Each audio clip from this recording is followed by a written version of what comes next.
Oke, Sporty People, sesuai janji kita mau lanjutin obrolan menarik barengan sama Bang Diki Sumarno di sini. Dan kalau tadi kita udah lebih mengupas tentang Jakmania, sekarang kita beralih ke liganya nih.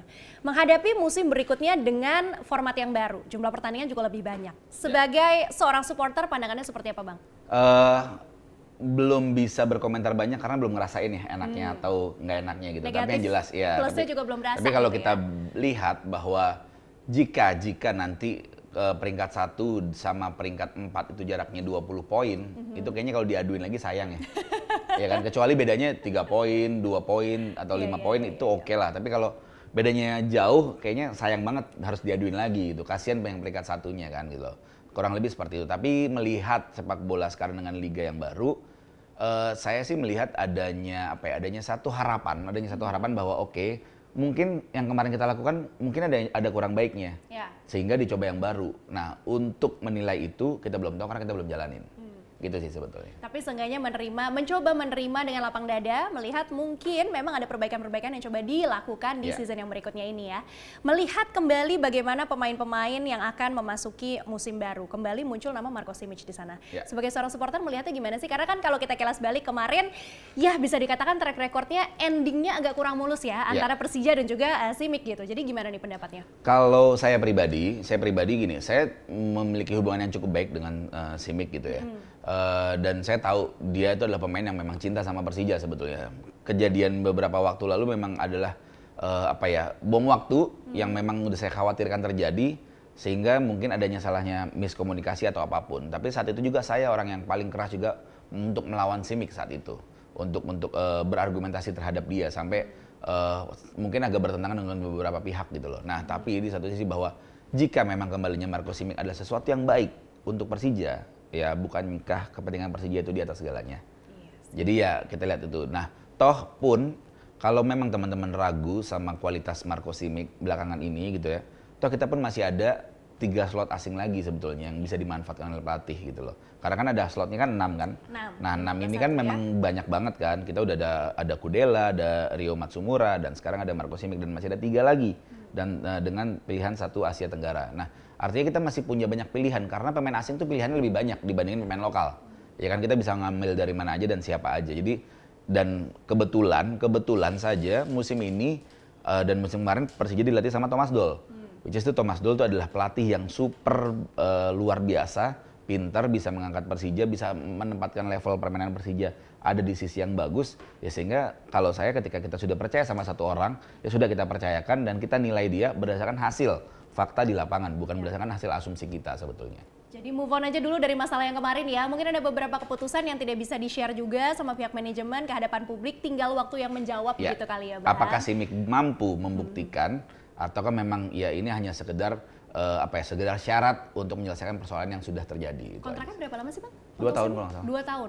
Oke. Berarti kita lihat aja nih Sporty People karena lumayan banyak yang nitip pertanyaan ini dari kemarin. Nah, tadi udah sempat dapat bisikan juga untuk kuota pemain asing 5+1, yang 1 harus dari Asia Tenggara. Ini rencananya sama Persija apakah akan dipenuhi atau ambil bagaimana? Semua sih. Ambil semua. Terakhir ngobrol sama pelatih, rencananya mau diambil semua. Oke, nah ini juga di satu sisi menjadi suatu kegalauan begitu ya, karena banyak banget yang berpendapat bahwa sebenarnya kan Indonesia tuh punya banyak pemain-pemain muda yang bertalenta juga, bahkan beberapa nama juga bersinar di Persija. Persija juga sekarang kalau kita lihat banyak pemain mudanya gitu kan. Apa nggak sayang menempatkan pemain-pemain asing khususnya yang posisi sebagai penyerang? Karena kalau kita berkaca ke timnas saat ini kan sektor yang mungkin bisa dikatakan masih kurang nih dari penyerang nih. Apa Persija nggak mau mencoba mencari penyerang dari dalam negeri gitu? Kalau Mas Diki sebagai seorang supporter gimana tanggapannya? Ini sih sama aja dengan telur dan ayam. Ini sama telur dan ayam. Jadi mau mana dulu nih yang dipilih nih? Karena gini, pemain asingnya 3 pun kita nggak punya striker. Iya kan? Mungkin striker terbaik Indonesia terakhir yang ditemukan oleh Indonesia, yang ditemukan ya, bukan diciptakan oleh sepak bola Indonesia adalah Bambang Pamungkas. Terakhir ya. Abis itu kita belum ada lagi striker. Ya nggak tahu, saya berharap mungkin nanti Ramadhan Sananta bisa melebihi Bambang Pamungkas lah ya. Tapi yang terakhir aja tuh masih Bang Pamungkas, itu pun ditemukan, bukan menciptakan gitu loh. Karena apa? Karena memang ketika ada kuota pemain asing, otomatis tim akan pakai untuk posisi-posisi yang tepat, mungkin belakang, tengah, dan depan. Gitu loh. Mungkin kalau di tengah banyak pemain Indonesia, di depan itu kan kebutuhan cetak gol itu lebih tinggi, karena kalau tim mau menang ya harus cetak gol, maka dia pakai jasa pemain asing gitu. Jadi mau 3, 4, 5, 6 ya selama memang sistem kita seperti ini, ya kita tidak akan bisa menemukan striker yang bagus.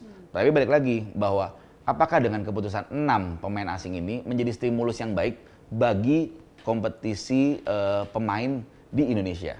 Apakah mereka punya rasa ingin menunjukkan bahwa men, saya ini juga lebih bagus kok dibandingin asing?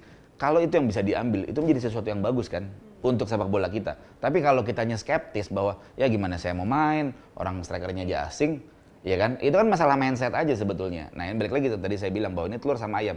Saya pikir Pak Erick Thohir ini ingin menciptakan sesuatu yang baru, ingin menciptakan format baru di sepak bola Indonesia, sehingga sepak bola Indonesia punya nilai lebih yang bisa dijual sebagai industri. Kenapa harus pakai industri? Karena sepak bola menggelar pertandingan dan menggelar segala sesuatunya itu butuh uang. Untuk bisa mencapai uang ya kita harus menciptakan mesin. Mesinnya apa sih? Ya mesinnya itu adalah klub, mesinnya adalah pemain, supporter, itu mesin semuanya. Kalau ditanya jujur, apakah sepak bola Indonesia sudah menjadi industri saat ini? Belum, karena memang belum bisa hidup sendiri. Masih butuh bantuan-bantuan dari para owner, bantuan dari para relasi-relasinya owner, segala macam untuk sepak bola itu bisa hidup gitu loh. Nah makanya tadi saya bilang, kalau fansnya sepak bola Indonesia sudah sejajar dengan fans K-pop, ya baru itu sepak bola Indonesia menjadi industri. Balik ke K-pop lagi kita. Tapi emang ya sih kalau bicara industri harus adil, memang saat ini masih menuju ke sana ya. Masih sedang dibentuk untuk bisa menjadi industri yang benar-benar menghasilkan sepenuhnya. Karena kalau kita lihat sepak bola di belakang layar, kerugiannya juga masih gede banget. Masih gede banget, masih gede banget yang mungkin bahkan coba ditutupi supaya halayak ramai nggak tahu gitu ya Bang. Ya. Nah tadi bicara mengenai Pak Erick Thohir sendiri, ini kan menarik ya. Beberapa waktu lalu beliau juga sempat mengatakan bahwa untuk klub-klub yang pemainnya dapat panggilan dari timnas dan tidak diizinkan untuk tampil bersama dengan timnas, itu kabarnya akan diberikan sanksi. Tapi kan di satu sisi klub pun juga pasti punya targetnya di suatu kompetisi. Mereka pasti pengen jadi juara. Kalau kemudian pemain-pemainnya dipanggil ke timnas, berarti kan ada perubahan strategi, ada perubahan pola yang mau tidak mau harus diterapkan sama klub tersebut. Tapi kalau Bang Diki termasuk yang pro atau kontra sama statement dari Bapak Erick Thohir itu? Kontra sebetulnya. Kontra karena gini, ini sebenarnya masalah responsibility sih sebetulnya. Ini masalah tanggung jawab. Siapa yang paling bertanggung jawab? Tentunya gini, pelatih timnas pasti dia bertanggung jawab terhadap tim yang dia pegang. Klub juga bertanggung jawab terhadap pemain yang dia kontrak.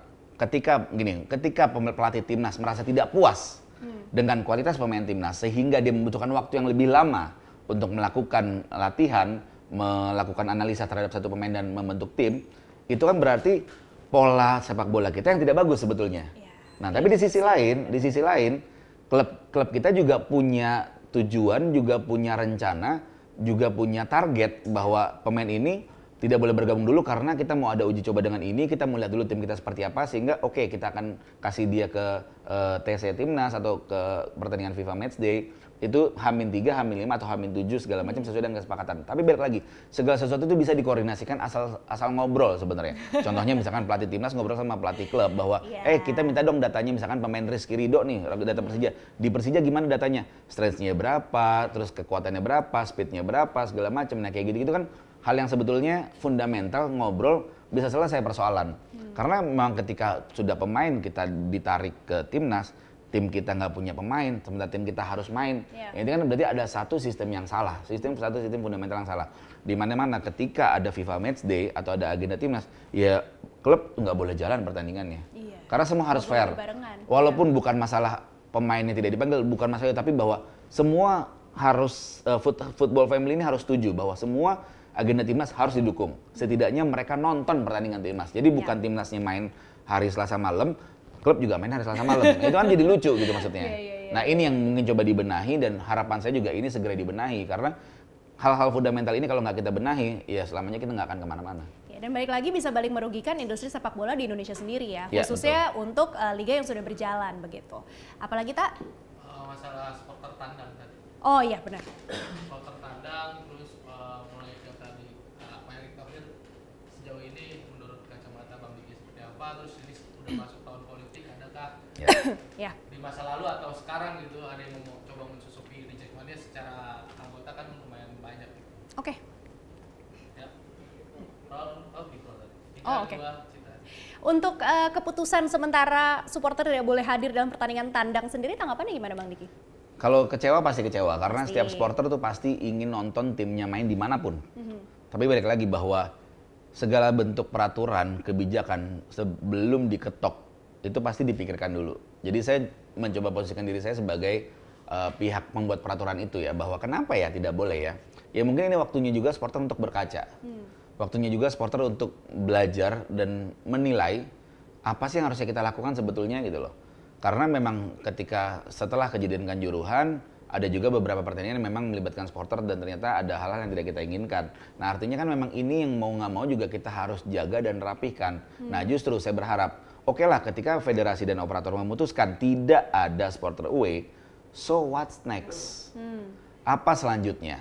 Apakah ada regulasi yang dibuat untuk tur tandang atau seperti apa?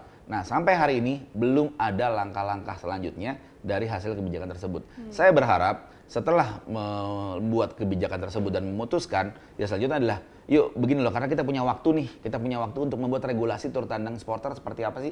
Apakah satu pintu melalui klub de klub, jadi dan apakah semua harus daftar ke klub atau daftar ke kelompok supporter sehingga klub lainnya tuh bisa minta datanya siapa aja sih yang berangkat, sehingga tidak ada yang liar-liar untuk akhirnya berangkat, akhirnya terjadi hal yang tidak kita inginkan.